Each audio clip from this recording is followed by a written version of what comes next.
vamos a hablar de la convocatoria de la selección venezolana de cara a esa doble fecha, como bien decías, Hernán. Yo creo que es un caso atípico, eso no lo digo ni para bien ni para mal, por lo híbrido de la convocatoria. Tal vez ustedes que no estén muy empapados del tema habrán visto el arte de la federación, bueno, el diseño con todos los nombres, y luego le hacían el swipe y veían que en la convocatoria sub-20 pues había nombres que se repetían.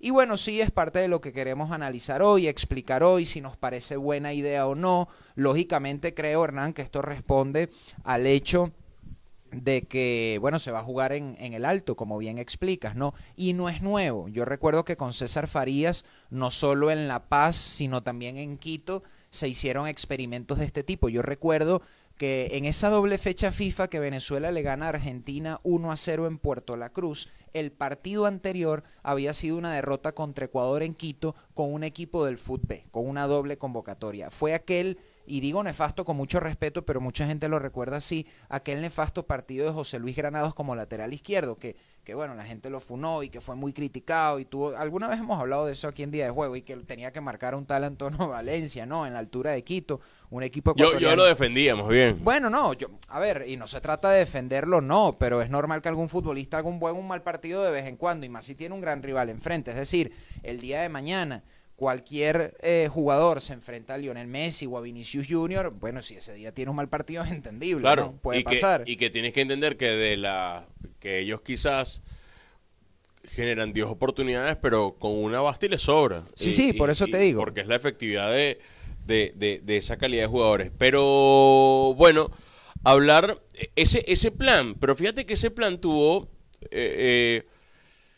o sea, tiene varias aristas. Una que tú acabas de dar es, hicieron un trabajo de altura en Mucuchíes. Sí, durante mucho tiempo con jugadores del fútbol. Para tratar de, digamos, recrear o simular las condiciones que luego iban a encontrar en Bolivia, pero ese trabajo hoy por hoy no se puede hacer. No. Porque solo hay un jugador del fútbol, que es Carlos Pipo Vías, el defensor del Deportivo Táchira, que también participó. Ojo, esto abre un debate. La convocatoria de Copa América. Muy indirecto.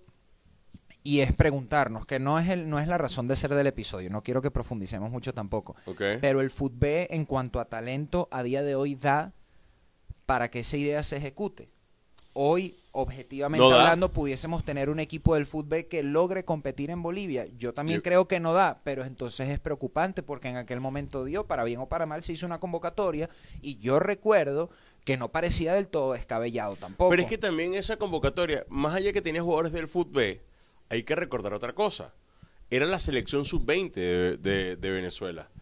Había una selección sub-20 que participó en el Mundial de Egipto 2009 que ya venía fogueándose con la mayor para, bueno, justamente llegar en las mejores condiciones a ese momento, ¿no? Correcto. Entonces, como que de una u otra manera tuvo una continuidad, o sea, habían cosas en el contexto que daban justamente los argumentos como para hacer ese experimento. Estoy colocando aquí también en las redes sociales que, bueno, que estamos al aire. Ajá.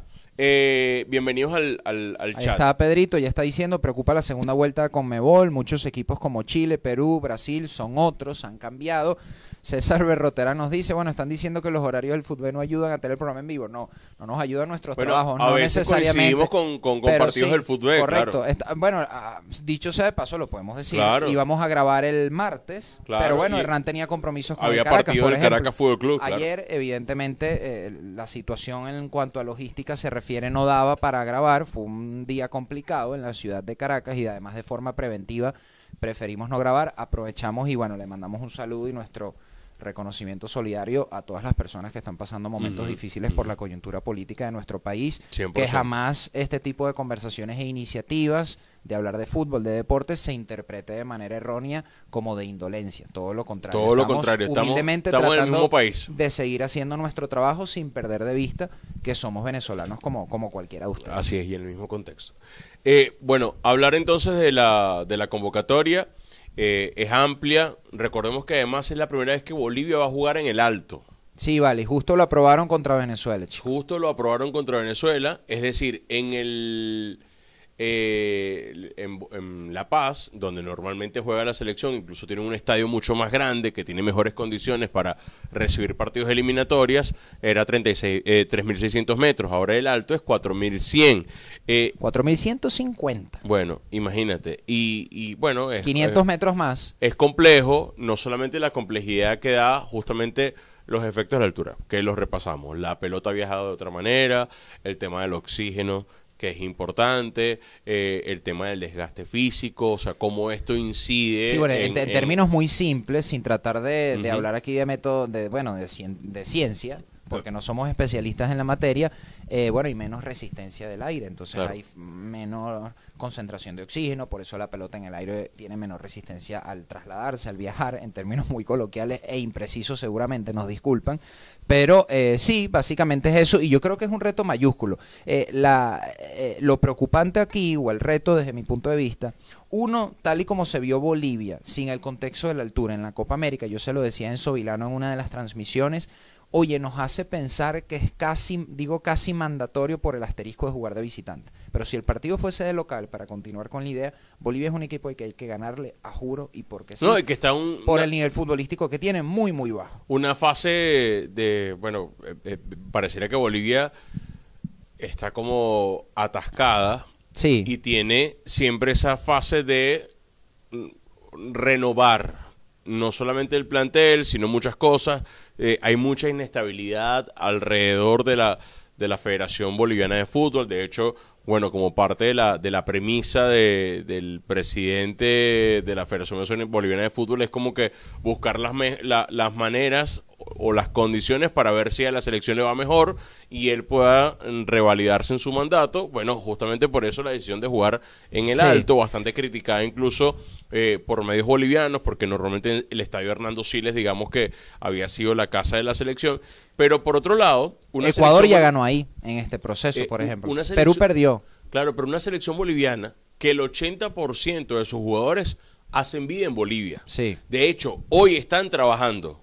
Hoy ya está trabajando la selección boliviana de cara al partido, porque como la mayoría de los jugadores están en el torneo local, tienen la posibilidad justamente de ir preparando el partido de una manera distinta al que lo pueden hacer el resto de las selecciones, porque buena parte de sus jugadores militan en el exterior. Claro, bueno, que es parte de lo que está al alcance de sus manos, claro, para tratar de ser lo más competitivo y es posible. Válido. Eso es lo normal. Y es válido hacer todo lo posible en función de eso. Ahora bien, hablar de la convocatoria Vinotinto, yo veía hoy un capítulo de Conexión Goleadora, nuestros panas de Conexión Goleadora, sí, claro, entrevistaron a Alain Baroja, porque milita en Always Ready de Bolivia y justamente hace vida en el Alto. Y él explicaba buena parte de las cosas. Y él decía, mira, independientemente que nosotros juguemos en Bolivia, para el boliviano, o sea, para el que ya está habituado a este tema, es un desgaste físico importante. Porque por más que, digamos, estés aclimatado, estés ya acostumbrado a esas condiciones, no deja de ser un reto importante. El boliviano tiene que correr igual, el boliviano tiene que someterse también al esfuerzo físico de jugar a la intensidad que te exige un partido eliminatoria, y yo me voy a un tema, a los antecedentes positivos. Hay antecedentes positivos de sacar puntos en la altura de La Paz, o, bueno, digo La Paz porque no pasó en el Alto. Claro. Se trata del Caracas Fútbol Club, sí, cuando jugó contra The Strongest, sí, ¿te acuerdas, no? Hace 2 años, claro, hicimos ese partido en la radio, empataron, ¿no? ¿Y qué hicieron? Claro, con gol de Sansón Aquinyola. ¿Qué hicieron? Bueno, en su momento lo que hicieron fue sesiones de cámara hiperbárica, pero recuerda que, yo no sé, quizás alguien me está escuchando y sabrá lo que le estoy hablando, que la mayoría, por mucho tiempo, las fotos en las redes sociales del Caracas era los jugadores con unas máscaras. Entonces, que parecían, no era Sub-Zero, no era Scorpion de Mortal Kombat, sino que más bien eso lo que generaba era una falta de oxígeno.